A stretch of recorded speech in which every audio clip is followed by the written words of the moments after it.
this is a kind of probably a reminder or refresher for a lot of you who've been involved with stakeholder engagement around climate change a great deal in your work. So forgive me if I cover ground that you already know, but it's, I think, good sometimes to remind ourselves of some of the bigger processes that sit behind what we do and some of the sort of philosophies that sit behind what we do when we're talking to our community stakeholders.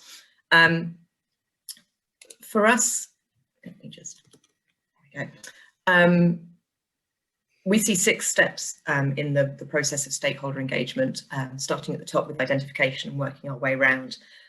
This morning, I'm going to focus on, in this presentation, stages 1, 2, and 3. So identification, mapping, and prioritization. And there's going to be discussion later on in this workshop around some of those later stages around planning and methods of engagement, I believe. Just a big shout out for stage 6, which is review. As always, it's always the last stage in things like this and in project plans where it goes, oh yeah, monitoring and review, it's really important, and we never talk about it. Remember that your stakeholder landscape is always changing.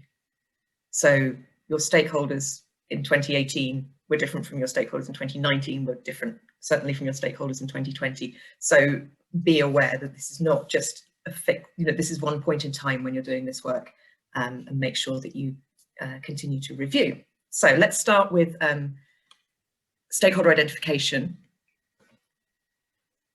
We use the phrase stakeholder universe a lot, and there's a reason for it, and it's to remind us to think big when we're thinking about stakeholders, and to be as broad and inclusive as possible.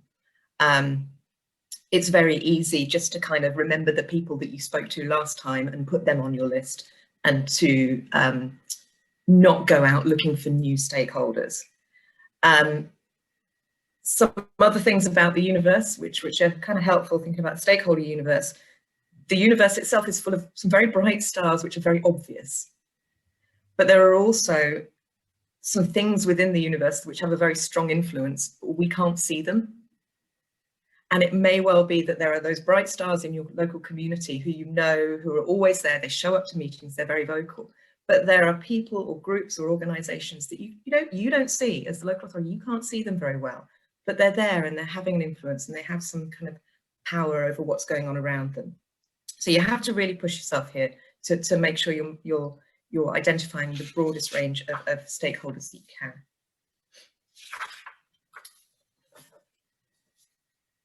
The next stage is to think about mapping of stakeholders. And I think at this point it's important to think, well, okay, what is a map? What do we mean? And a map is a way of visually representing all of your stakeholders. So before, where we had that big universe of everything, it's a way of kind of, not saying this is the most valid way, but it's a way of putting things together and overlaying some sort of analysis on what you're seeing. So for example, here we see a way of looking at that big universe of stars and organising them in ways that are clustered into sort of groupings that make sense to us. A good stakeholder map will kind of show you who your stakeholders are and also their relationship to each other to a certain extent. I will say one thing about this map is based on our perspective from here on Earth. So it in itself has a sort of bias. If you're standing somewhere else in the universe, it looks different. But anyway, here is an example of mapping and clustering people together. This is an example from a few years back, looking at stakeholders related to fuel poverty. And they were clustered at that point, according to, in the top left, stakeholders within the health sector, so different teams operating within the health sector who are working with residents at risk of fuel poverty. In the top right, local authority and other public sector organisations. And at the bottom of the screen, the community and voluntary sector. You can tell possibly the age of this because it's called the third sector. I don't know if we use that phrase anymore.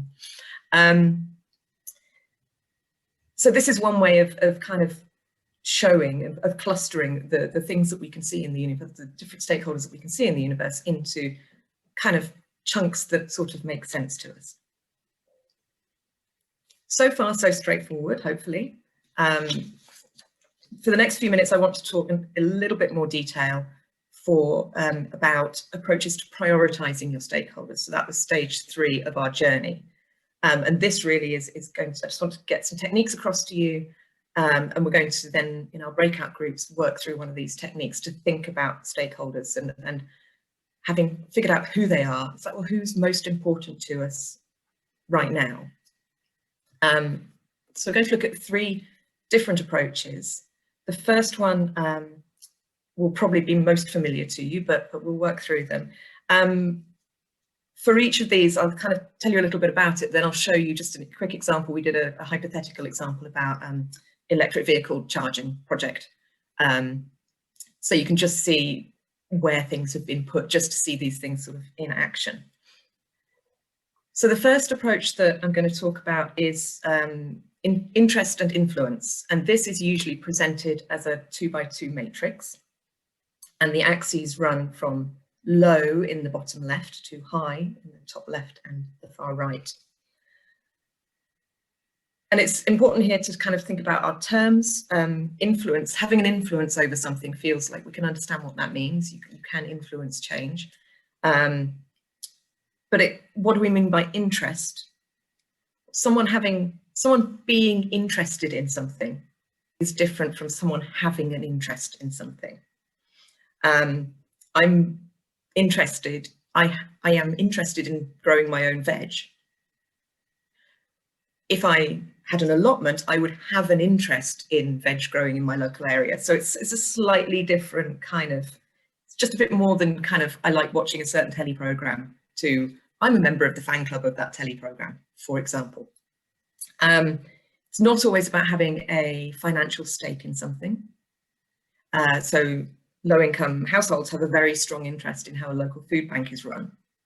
They don't own the food bank, they don't have a financial interest in the food bank, but they have a very strong interest in how it is run. They are its prime beneficiaries. So think about, the reason I'm kind of dwelling on this slightly is some of your stakeholders may be really interested. They may be really passionate, but they might not have the same sort of stake in what it is that you're doing. They might not be the beneficiaries of your project, the prime beneficiaries of your project. So it's worth just thinking it through a little bit, thinking out loud. Depending on where someone sits in the matrix, you would have different strategies for them.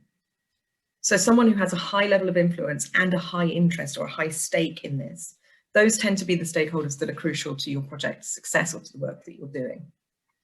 They're in the top right.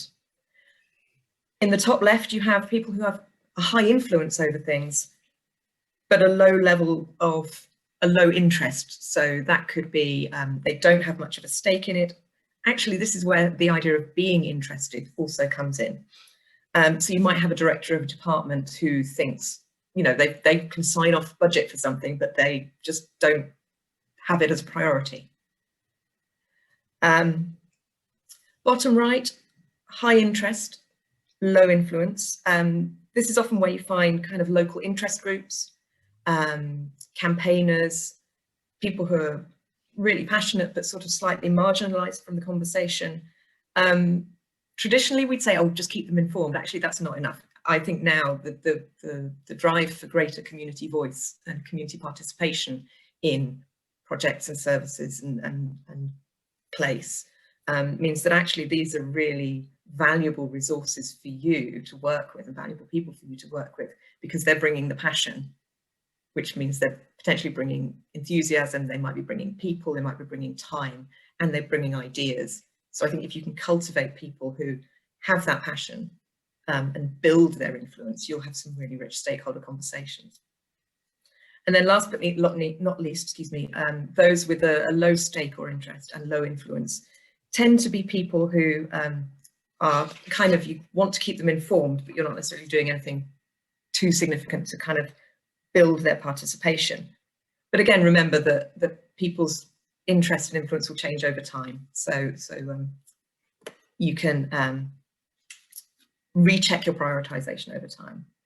So this, for example, was in the hypothetical project about electric vehicles, and it was seen at the time that the people with the real interest and influence in this were those who could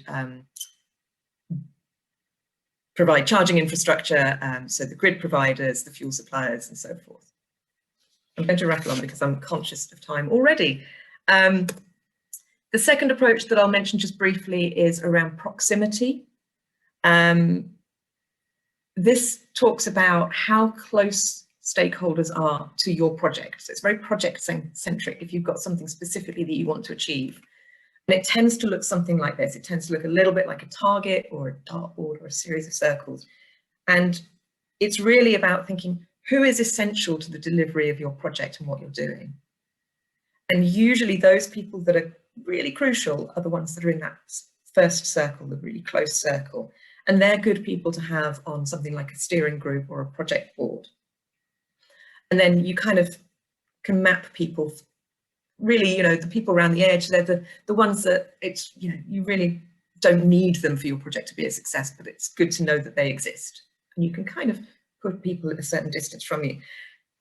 One note on this approach is very much project-centric. So it's about what you're doing and what you want to achieve, which means it's not necessarily about what the community wants or what the community needs. You're coming at it from your own perspective of project delivery or program delivery, rather than the community saying, these are our priorities, or this is what we want. So that's just a note of caution on that one. The third approach, which I'm going to spend a little bit more time on, because this is what we're going to then go on to look at in the workshop session, breakout session, is around power, legitimacy, and urgency. And it usually comes in a form like this. And I'll talk through the terms and then show you what that means for different stakeholders. So power is very like influence in that first matrix that we looked at. It's how much power does a stakeholder have over the topic of conversation or over the decisions. So they could be key decision maker, they could be an organisation that grants permits or planning permissions, they could be a budget holder. They also, in here, you might have some personality stuff, some people who have dominant personalities or powerful personalities, and that could be positive or negative, depending on the individual and the thing you're discussing. So criteria number one is how much power do they have over this process? How much control or influence do they have? Legitimacy is all about how much standing somebody has in this area. So a statutory stakeholder, a statutory consultee will be seen as someone quite legitimate. Is their organisation seen as legitimate? So is it a community organisation that really represents the community and that has a genuine voice for local people? Is it a public sector body? You know, legitimacy also implies that there's a sort of shared social good that you want to come out of this process, so that there's a legitimacy of point of view as well as a legitimacy of the organisation. I will say again at this point, a lot of this is quite subjective, so it's best done with others to check your own assumptions about someone's power, someone's legitimacy, and so forth. Urgency is the degree to which this issue is really urgent for someone or for some group. So it's not necessarily about who's shouting loudest to be heard first. It's about who is really affected by this issue right now, or needs to understand it now, or needs to act on this issue quickly.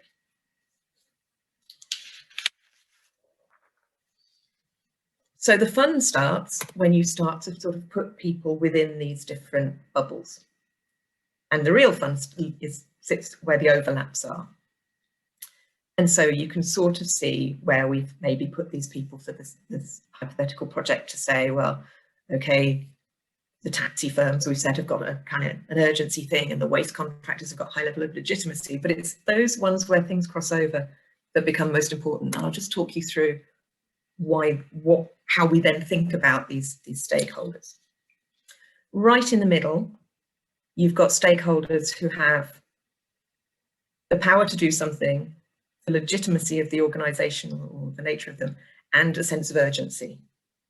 So those are your essential definitive stakeholders. In the next sort of way, little feathers that come out, overlaps that come out, so numbers 4, 5, and 6, those are the stakeholders who have two of the characteristics. So they're going to be important to what you're doing, and that could be for good reasons, or it could be for worrying reasons. Stakeholders with both power and legitimacy,